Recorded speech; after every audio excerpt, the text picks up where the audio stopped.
안녕하세요. 계속해서 코로나가 수그러들지 않고 있지요. 많이 인내하며 퇴치에 더욱 힘을 모아야 할 것 같습니다.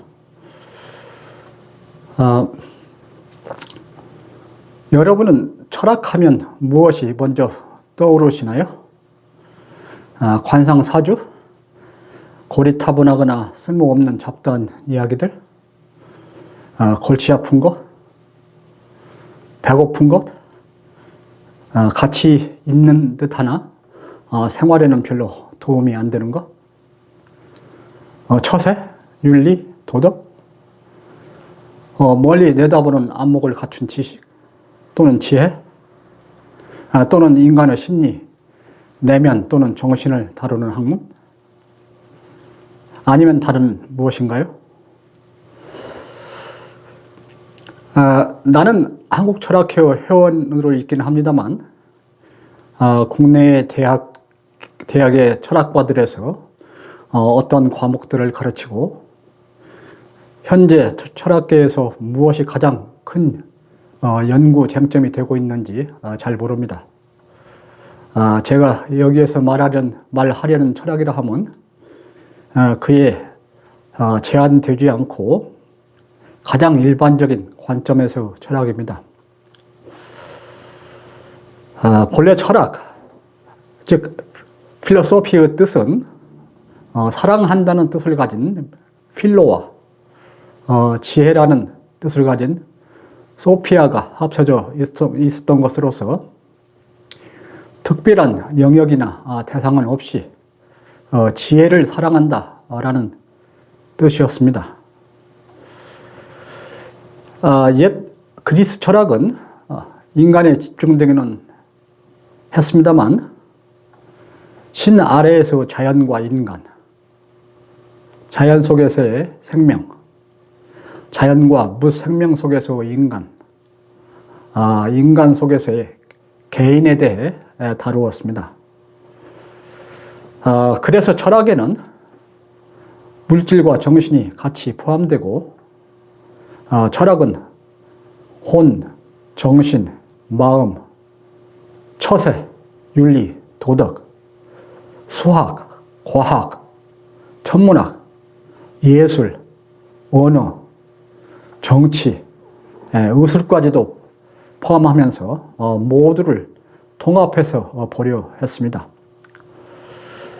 그래서 철학자는 인간을 중심에 둔 전체를 보는 상태에서 인간을 해석하려 하였고 전 인류 종합적인 스승이 되었으며 인간의 삶의 목표와 방향을 제시하려 했습니다. 통합에 있어야 철학은 살아있는 철학이 되고 전체 속에서 올바르게 지혜를 사랑하게 됩니다. 즉 철학은 자연의 전체 또는 이 속에서의 인간에 대해 보는 것입니다.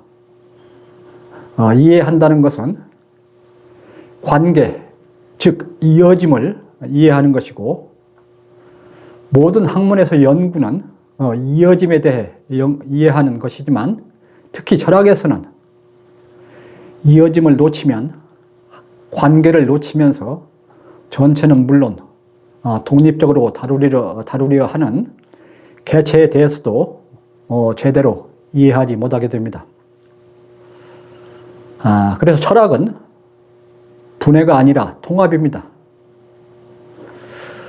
어떠한 개체이든 그 기능은 이어짐에 있습니다. 잠깐 주제에서 벗어나 나의 박사학위 관련하여 간단한 경험 하나 소개하고자 합니다.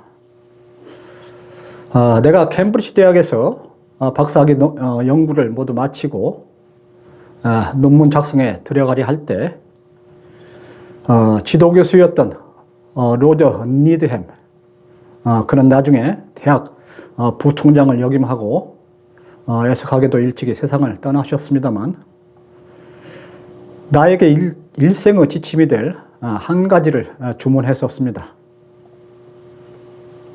그것은 논문은 서론부터 본론을 거쳐 결론까지 조금도 점프나 뒤틀림이 없이 일관되게 이어지도록 써야 한다고. 그러하면 전체가 맞는지 또는 전체가 틀리는지 쉽게 확인할 수 있다고 말입니다. 극히 기본적인 주문이었지만 그 주문은 나의 뇌리에 박혀 나의 일생의 진리 탐구에도 적용되어 오고 있습니다. 현대는 과학 물질 문명의 시대라고 하죠. 그러나 과학만으로는 매우 위험합니다. 그리고 또한 철학은 역사를 거치며 형해화되어 왔습니다. 철학은 혼이고 과학은 육체입니다. 주체인 혼이 없으면 육체는 주인 없는 집이 됩니다. 과학과 철학은 만나야 합니다. 그래야 인간을 제대로 해석할 수 있고 인간이 바른 삶을 살 수 있습니다. 이제 둘은 만나야 하고 만날 수 있는 시기입니다. 철학이 뒷받침되는 과학이어야 위험하지 않고 과학이 뒷받침되는 철학이어야 진정으로 이로운 산 철학이 됩니다. 물질로 계속된 분해는 결국 무로 끝나게 됩니다. 물리학은 물체에서 물질을 거쳐 계속하여 분자, 원자, 전자 등 소립자로 분해해 가다 보면 불확정성 원리가 나타나고 현대 양자역학에서 말하는 얽힘 현상이 나타난다고 말하고 있습니다. 물질이 희미해지다가 사라지면 바탕인 이치만이 남게 됩니다. 나는 이를 화선지 위에 그린 화가의 그림에 비유하곤 합니다.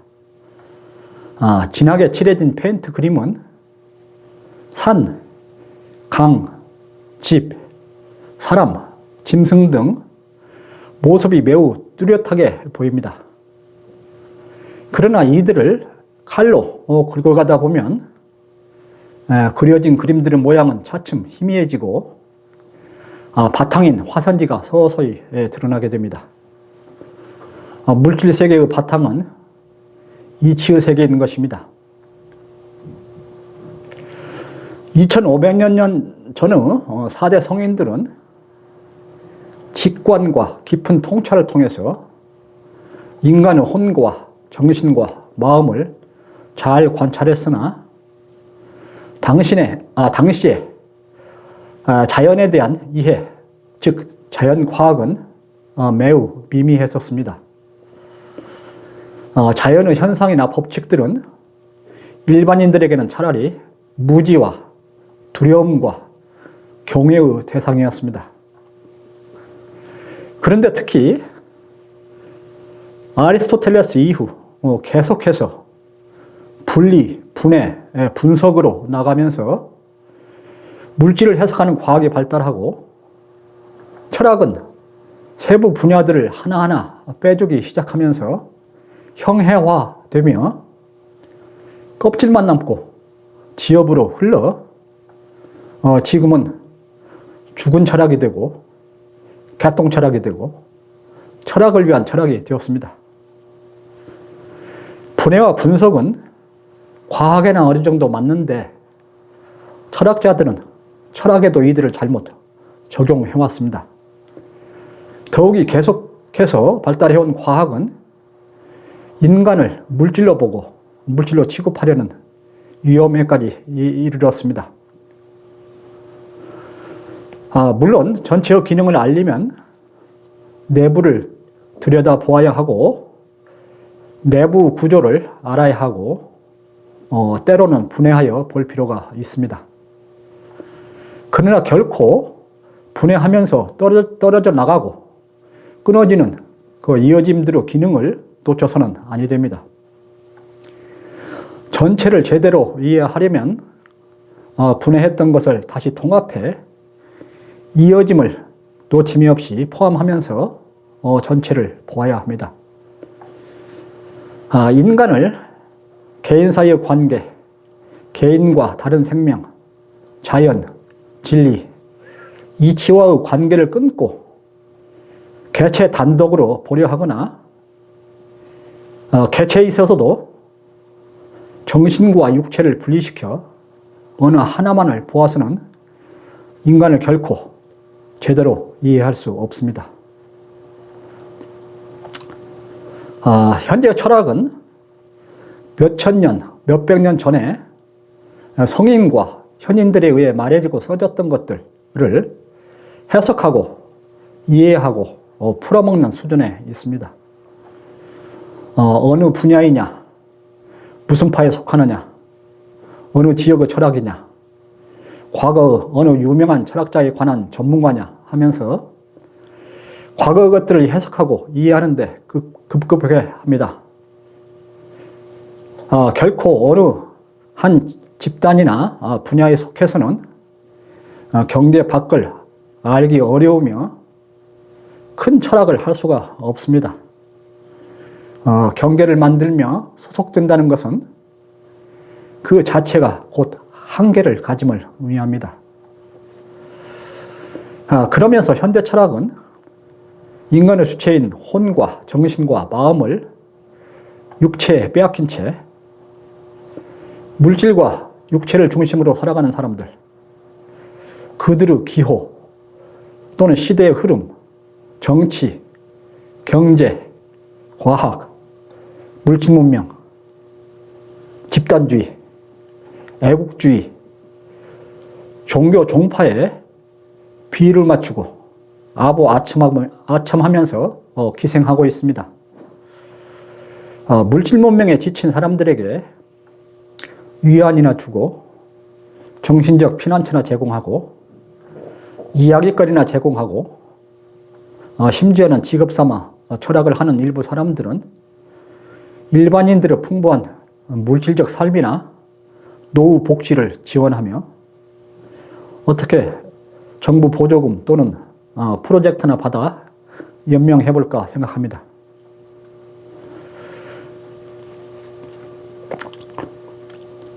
철학은 이제라도 다시 통합으로 가야 합니다.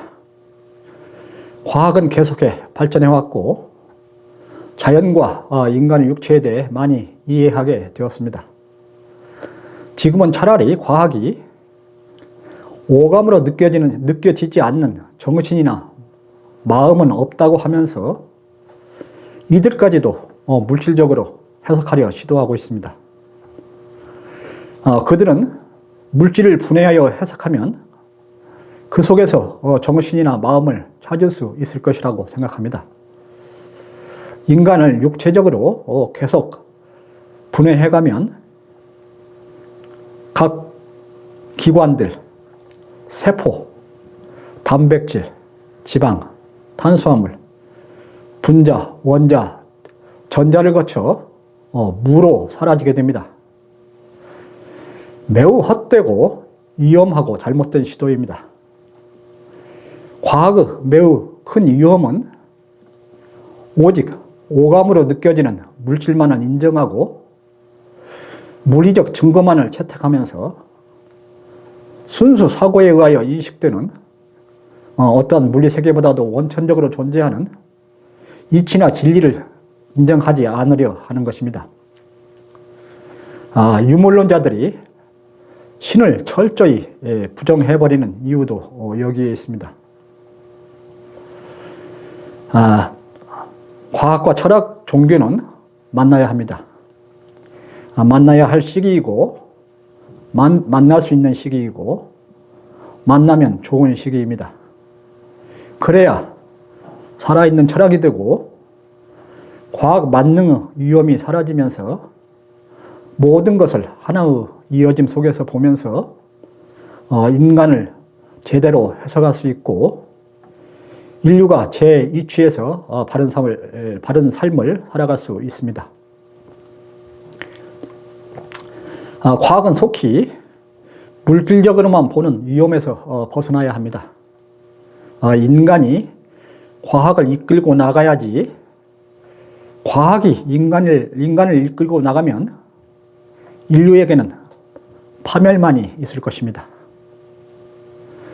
인간은 작게는 육체와 정신의 종합체요, 크게는 물질과 이치 또는 물질과 신을 잇는 중간체에 해당합니다. 영장류인 인간의 삶은 육체를 수단으로 하여 이치와 진리를 깨닫고 신을 느끼며 육체와 물질을 초월해가야 하는 존재입니다. 이것이 유한하고 불완전하고 항상 변하고 임시로 존재하고 주관적이고 상대적인 물리세계에 갇혀 지내며 무한 투쟁적인 삶을 사는 것에서 벗어나서 무한 속에서 밝고 자유롭고 평화로운 삶을 살아가는 길이 됩니다. 철학은 정신과 육체를 통합해보고 인간을 자연과 진리에 연결해 보면서 살아있는 철학으로 돌아가야 합니다. 철학은 현재의 죽은 철학, 형해화된 철학, 철학을 위한 철학에서 벗어나 그동안 분해되었던 것들을 잊고 결합하며 자연과 이치 속에서 인간의 이치를 정확히 말하는 철학이 되어야 합니다. 그것이 현재 부딪히고 있는 물질 문명의 위험으로부터 인류를 구할 수 있는 방법입니다.